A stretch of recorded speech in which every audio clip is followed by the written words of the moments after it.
저 오준하예요.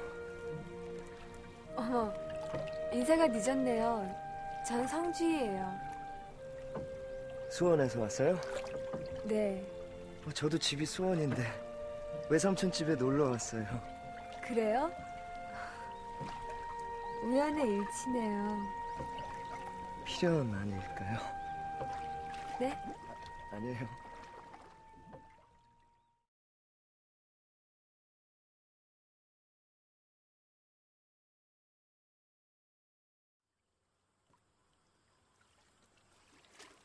반딧불이도 받고 등에 업히기도 했는데 아무리 생각해도 드릴 게 이것밖에 없어요.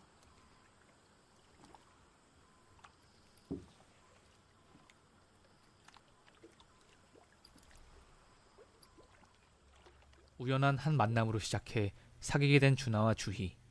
하지만 주희에겐 이미 집안 어른들끼리 정해놓은 약혼자가 있었고 준하 또한 그 약혼자의 친구였습니다. 그런 집안 문제로 인해 결국 헤어지게 된 준하와 주희는 평생 서로를 그리워하면서 살아가게 되죠.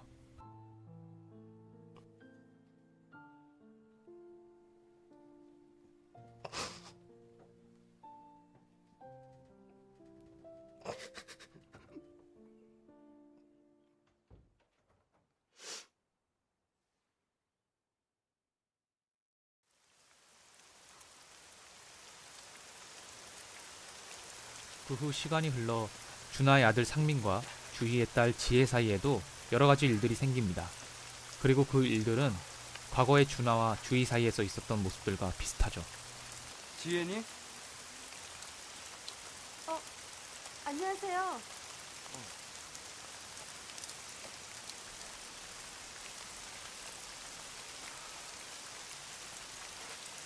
어디로 가는 거야? 도서관에요. 그렇게 멀리? 안 멀어요.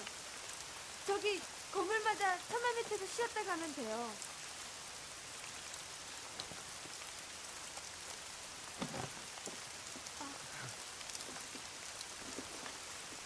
그럼 내가 모셔다 드려야지. 내 우산으로. 저기 보이는 건물을 원두막이라고 생각하고 뛰는 거야.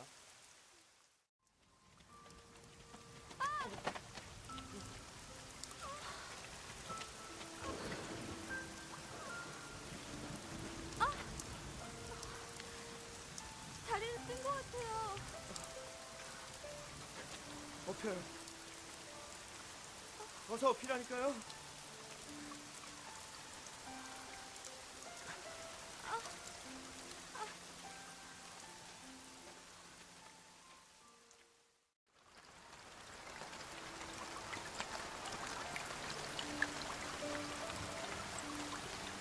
소나기예요. 금방 그칠 거예요.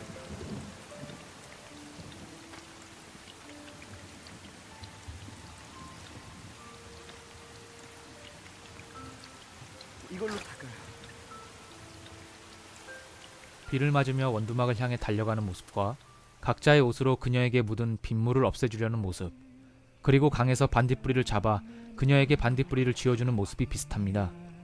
그리고 과거에는 준하가 친구의 약혼녀 주희에게 자신의 마음을 숨기고 대신 연애 편지를 써주기도 하며 주희의 연주회가 있는 날에는 자신의 친구와 부모님들에게 둘러싸여 있는 주희에게 다가가지 못하고 바라만 봅니다. 그리고 현재에서는 지혜가 자신의 마음을 숨기고 친구 대신에 상민에게 메일을 써주며 상민과 자신의 친구가 붙어있는 모습을 보기만 하죠. 영화 안에서는 이 외에도 과거와 현재가 비슷한 모습들을 많이 보여줍니다. 하지만 이런 비슷한 모습들에도 준하와 주희와는 다르게 상민과 지혜는 해피엔딩으로 영화가 끝나는데요. 영화의 후반부, 지혜에게 지혜의 어머님, 즉 주희의 얘기를 들은 상민이 자신의 목걸이를 지혜에게 걸어주는 장면에서 이 영화가 왜 주희와 지혜를 같은 사람이 연기했으며 앞에서 일어났던 일들의 과거와 현재가 왜 비슷한 건지, 그리고 상민과 지혜는 준하와 주희와는 다르게 해피엔딩이 되는 이유가 나온다고 생각합니다.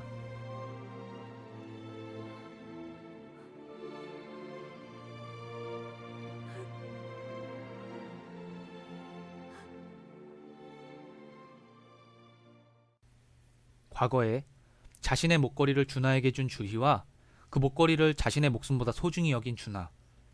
준하는 목숨 걸고 지킨 목걸이를 주희와의 마지막 만남에서 주려고 하지만 주희는 그 목걸이를 받지 않고 준하의 목에 걸어줍니다. 그리고 아버지의 목걸이, 즉 준하의 목걸이를 가지고 있던 상민은 과거엔 주희를, 그리고 현재는 지혜를 연기하는 배우에게 그 목걸이를 걸어줌으로써 주희의 목걸이가 지혜에게 가게 되고, 결론적으로는 손예진님이 보낸 목걸이가 다시 손예진님에게 돌아오게 되는 것이죠. 그러므로 과거와 현재의 비슷한 모습들은 준하와 주희처럼 지혜와 상민 사이에 사랑이 시작될 거라는 걸 알려주는 장면들인 동시에, 과거와 현재를 연결시킴으로써 상민이 지혜에게 목걸이를 걸어주는 순간 준하와 주희의 사랑도 이뤄지지 않은 불완전한 사랑이 아니라 상민을 통해서 하나의 완전한 사랑이 완성되는 것입니다. 준하는 실명이 되고 난 후 주희와 만나기 전에 결정했을 것입니다. 주희와의 만남은 이번이 마지막이라는 걸 말이죠. 그랬기 때문에 준하는 자신의 눈이 안 보이는 걸 숨기려고 하고 주희에게 하지도 않은 결혼을 했다고 하는 등 거짓말을 합니다. 하지만 눈이 안 보인다는 걸 알아챈 주희의 어때 보이냐는 물음에 준하는 건강해 보여. 근데 좀 더 밝은 모습 보고 싶어. 라고 대사를 합니다. 주희를 위해서 주희를 속이고 있는 와중에 주희를 보고 있으면서 보고 싶다고 말을 한 것이죠. 이런 준하의 간절함과 자신은 비록 눈이 안 보이지만 주희만은 건강하고 밝게 지냈으면 하는 마음들이 모여 결국 우연한 한 만남에서 하나의 운명적인 만남을 만든 것이 아닐까요? 하나도 안 변했어. 지금도 옛날처럼 예뻐.